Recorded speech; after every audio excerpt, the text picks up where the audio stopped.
Hey, what's up guys? It is METAGAMESGX here, and we are going to be doing the best budget decks for the month of July 2025 in Yu-Gi-Oh! Right now. Of course, Duelist Advance just released and brought a lot of really good cards, including the new Sky Striker support, and I wanted to show you guys some of the best decks that you can be using into this format that are basically below $150.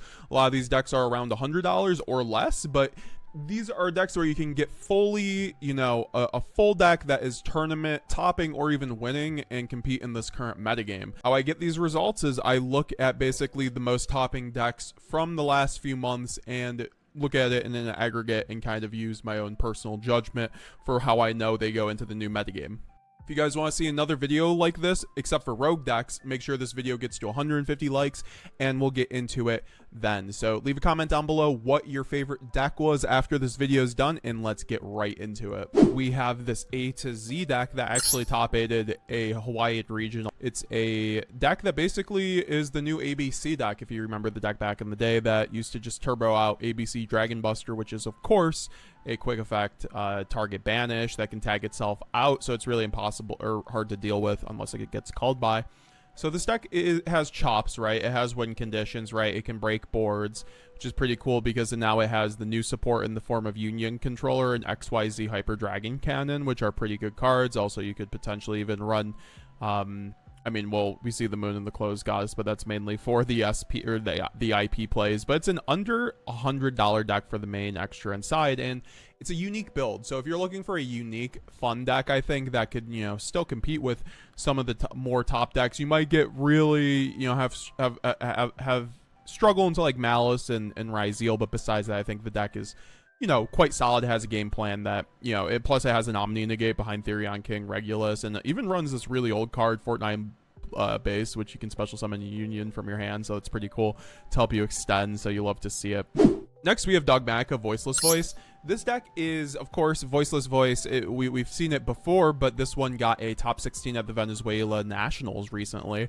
And, it is a Voiceless Voice deck. It has a bunch of hand traps. It runs Nadir Servant for the Dogmatica package, which is not surprising because this card's incredible in Voiceless Voice since it's a ritual deck, so you really don't, the lock from Nadir doesn't really matter that much, and you get to send things like Herald or Malong to break boards, and then also you're running Super Poly to make things like Chaos Star Source Dragon, which is pretty good in my opinion. I think that gives a pretty good going second when you're also running Droll and Lockbird, Ash Blossom for maybe just like, Ash seems a little weak in this build because you don't really care about Mulcharmy, but, besides them, and plus the Imperm, so you might want more, like, impactful cards, but of course, this is kind of, like, also a budget build. I think Mulcharmies would go in better than those cards, but, Voiceless Voice, it's a deck that has very good recursion, very good grind game, and it has an ability to make a very good going first end board and run a bunch of non-engine so you can actually go second, so it's a very solid build if you want a deck that's under $150 that can definitely tango with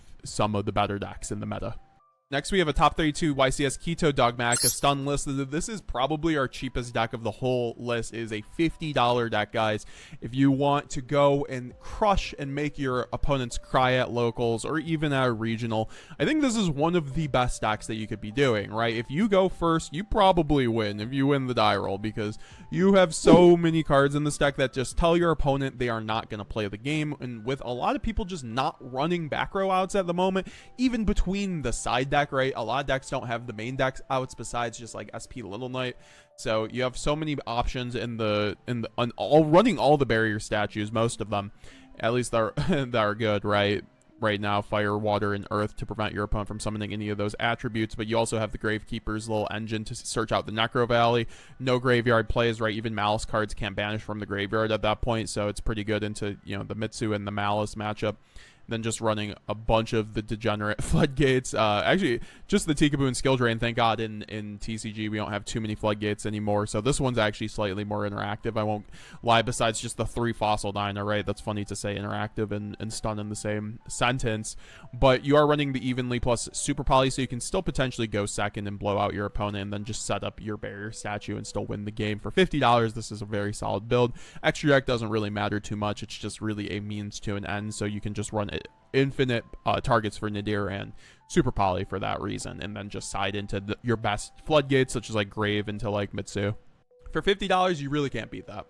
All right, next we have the classic Fire King. This deck has been on our list a lot in the past, and it's still a very solid contender for under $150. It keeps performing. This was from the Iraq National from Sajjad at the end of May, so still pretty recent. And this is Fire King, of course, without OSS and the TCG, and you know, it's still a force to be reckoned with. This is the deck that Dinkabui, of course, won 2 Tier 1 events back-to-back with, basically. You know, you're able to run a lot of non-engine, you know, and then you also just have the incredible Fire King engine itself, which is able to break boards with cards like Skyburn, and then also the Kirin, which makes it very good going second, but also very explosive going first because you have plenty of one-card combos like Ponix, and then also the Ulconix that, I mean, Ulconix isn't a one-card combo, it's a 1.5 card combo if you have another fire, but still, so... This deck's game plan going first, you're setting up a board of interactivity through things like Amblawell SP, and then also more often than not setting up a Fire King Sanctuary play with 2 level 8s. It's one of your easiest plays into hand traps as well with this deck. This deck is incredible into hand traps, right? All the good hand traps right now. Of course, Droll and Lockbird might hurt it a little bit, but I think overall, you know, the Mulcharmies don't do a whole lot against this deck besides maybe Perulio, which is, you know, a bit on the downside at the moment. Or downswing at the moment. So I think this deck is very solid at, with being able to run things like Super Poly as well with the pretty open extra deck, so you can, you know, crush Mitsu and Malice because this card's very good into both of those decks. And once again, it's just still an explosive deck that, you know, its game plan is pretty written out, so unfortunately people will just know what your deck does at this point. But, you know, if you're able to really min-max on your technical play, this might be the deck for you for under $150. Now, I might be crazy for rating this above Fire King, but I see Mermail, and I think Mermail is one of the best decks right now, and this is a under $100 Mermail list, guys. It's basically Mermail Ice Jade. So you could, of course, just go probably full Mermail, but this one is a bit more budget friendly, and I think Mermail is one of the best decks in the format. Of course, this build is running 2 Poseidra, and it's running the barrier statue, but it is also running a pretty extensive Ice Jade package in the form of Ice Jade Ran Azurine with even Fishborg Harpooners, which are still pretty good in Mermail. You're running the one of Kaiju to search out to maybe out some towers, right? This is going to be very important in the Lunalight matchup coming up in the next format, so at least you can do that. And then also 3 Tidal, which help you extend with all your water plays, and then once again just being able to set up a very good going first board through the barrier statue plus interactivity with things like Virtue Stream, which is a pop 2, and then you also get to hand rip for 2 if you are running the Moulin Glacier, which he is not doing, but he is choosing to run the Deep Sea Coelacanth to play through Droll. I would probably run the Moulin Glacier. I feel like it's just like way too free when you're running 3 Dragoons, but that's just me. I just think it's worth it. You can side out going second, but you know, besides that, I'm very impressed this duelist was able to get this build under $100 and then top 8 the Hilo WCQ. Once again, a smaller one, but I think, you know, Mermail, it has been one of the best you know, decks in the meta since the new support came out, and I think even still to this day, right, it's still getting tops at YCSs, and this is still a build that is very budget, but it does all the same things. It's just not running the Moulin, and, you know, take the MagaMesGX advice, just put in the Moulin Glacier. You're gonna thank me later. You know, this deck has a lot of board breaking already through Poseidra, right? You could go for 3 Poseidra in that case, but once again, that does up the price of this. The only downside for this kind of build is you're not running a whole lot of non-engine, right? Like, there is no hand traps in this, so you really could just, like, drop the Ice Jade engine, start running non-engine. So that's just what this player just chose to run more gas, because you're able to search the Gamma Seal and break boards kind of like that with Poseidra as well, which is not a bad option. Next, we have a top 32 Melodious list from the Peru National. Shout out to Yadalocked, fellow Yugi tuber. This is his list, and it was under $150. So I'll link down to Yadalocked's channel in the description, but you ran pure Melodious, and this is a very solid list. Melodious is such a devastating deck because you're able to run the best hand trap in the game in the form of Herald of the Orange Light. Many people don't mention it as the best hand trap in the game, but because most decks can't run it anymore ever since the Ishizu cards got limited and banned. So I think this card is very good in any deck that can actually manage to run it and like get decent advantage out of it. I think this deck doesn't get advantage out of it, but you have so many 1-card starters in this deck that as long as you have a 1-card starter and then you Herald and you basically like whatever turn skip them because you remove the body off the Herald, it's so devastating. And as you guys can see, you can run a ton of non-engine in this build that is under $150, right? This guy topped his national with it and did very well with, Melodious, right? Like, I recommend checking out, Prophecy Wiz or Yadalock. I'm sure has some content on it, but, this is a deck that has been very tried and true, right? Like Distant Coder just got second at the last Toronto regional with this deck. So I think overall your game plan is making an Etoile board, right, which is going to be multiple bounces on your opponent's turn, but then also having the interruption of Shuberta to banish the Mitsurugi cards from the graveyard. And even the Malice cards after they've used their effect, like before Splash Mage, isn't even that bad. So I think it's very good in that respect. And then also being able to set Baguska plays, which is very good right now. So with things like Mitsurugi in the meta, so very good, very good. And once again, you have Ostinato, which is just your in-engine branded fusion, being able to break boards with a card that just says, I'm going to make a fusion for free and generate so much advantage that if you don't stop this card, you basically lose. And guess what? It's not once per turn, right? So if they negate this, you just got another one.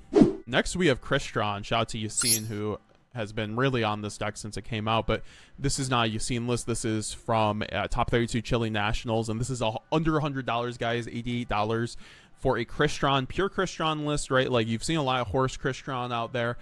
This list was recently, too, at May 3rd, so 2 months ago.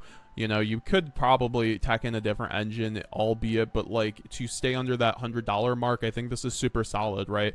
You're able to make an end board of like FA Dawn Dragster plus Cyber Dragon Infinity plus maybe even SP Little Knight.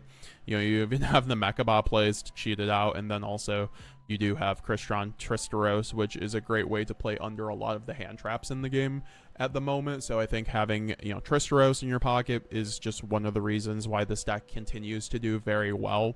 And you're able to run things like Tidal, which is just such a good generic water searcher and extender. So, and this build's choosing to run Book of Moon, which is kind of interesting as a board breaker, right? You can run board breakers or hand traps or both. I mean, I think Dropla is one of the better. I think I'd run Dropla over Book of Moon in this kind of build for sure. But this is also definitely more of a budget choice, and just being able to set up one of the best on boards in the game because you also have multiple pops off the trap. It's just a super solid on board and has very good grind game since a lot of their cards just have effects in the graveyard. So once they're removed, right, you have crackback automatically a lot of the time. So this is why it has been on like the last 5 budget lists. It's a deck that's always floating around $100 or less, and it continuously performs at those, at that rate. So yeah, shout out to Crystron, guys. If you haven't tried it already and you've been watching these budget videos, what are you doing? And for number 3, we have my favorite deck, Branded Despia. I think this is one of the best budget decks of the format if you want a chance at competing against the meta. Of course, it doesn't do great into maybe some of the FTK stuff like Featherstorm, because you aren't able to run hand traps, but that's why we have the side deck in the form of Droll and Lancia.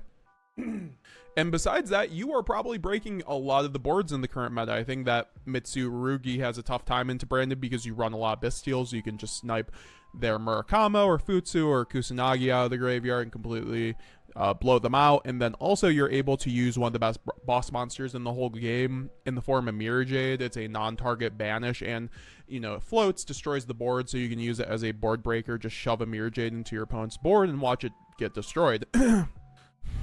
Game plan is resolve Branded Fusion, but the deck's evolved past, just getting Ash on Branded Fusion, so you have lots of things like Triple Tactics Thrust, Fusion Deployment, Cartesia, and Quem to really have a game plan outside of the Branded Fusion and insulate your line so you can make an unbreakable board all for under $150.